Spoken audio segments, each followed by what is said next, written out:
So Thomas was in a dark place, and some of you, I know, are in a dark place today.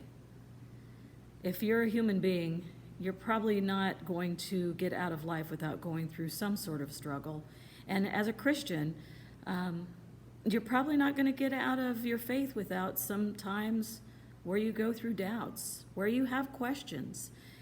And one of the things, I think, one of the roles, not only of myself as pastor, but as the church, and I want to remind us, remember, the church isn't a building. This is a great time to remind people of that, because now we understand that we aren't meeting in the church. We are out sharing our faith and being the church, and this should continue after all this is over.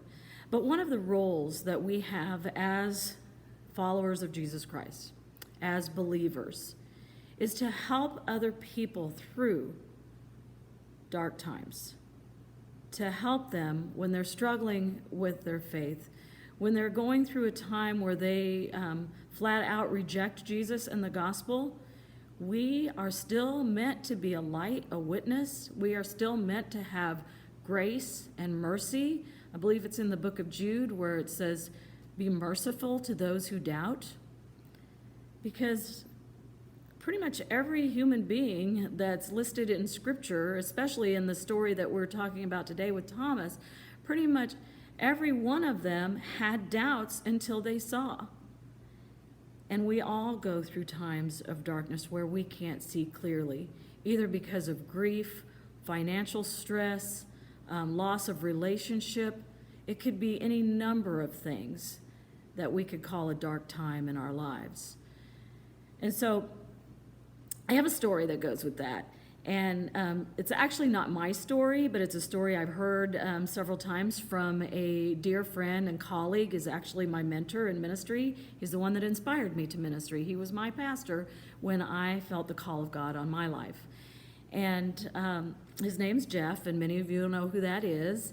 And Jeff has 3 sons. Now, this was years ago. His sons are all grown up now.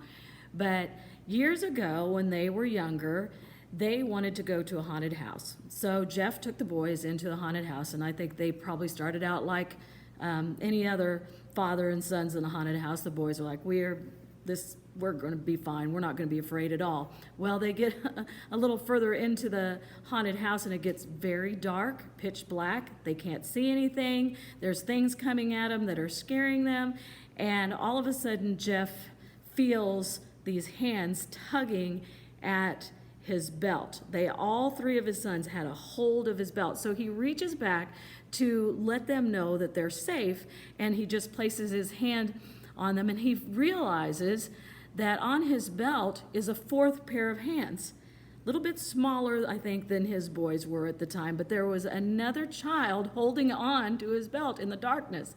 And he could just barely see, but he turned around and looked, and these innocent, scared, and somewhat shy eyes looked up at Jeff as to say, can I please just hold on to you? I don't know what else to do. And so Jeff makes it through the haunted house with his 3 sons and an extra child. And as they exit the haunted house, there is a mother there with a stroller who is waiting for her young son to come out. Obviously, she couldn't go out into the haunted house with her stroller and her baby. And the son was just confident that he could do it on his own. But then he got into a bad place. He got into a scary place. He got into a darkness, and he needed somebody to help him through. That is what the church is called to be. We are called to have faith and be strong and follow the light of Jesus Christ. But there are some times when we just simply can't see the light, and we need somebody else to hold on to. And there are other times when we are the ones that are strong, that are confident in our God and in our faith, and we are the ones leading, and somebody else is going to come up and they're going to grab a hold and say, can I please hold on to you? And it might not be somebody that we know. It might even be somebody that isn't a Christian, that they may not even be seeking, they may not even realize anything except that they're scared and they're in the dark. And we are called to walk with confidence and to essentially carry them through the darkness.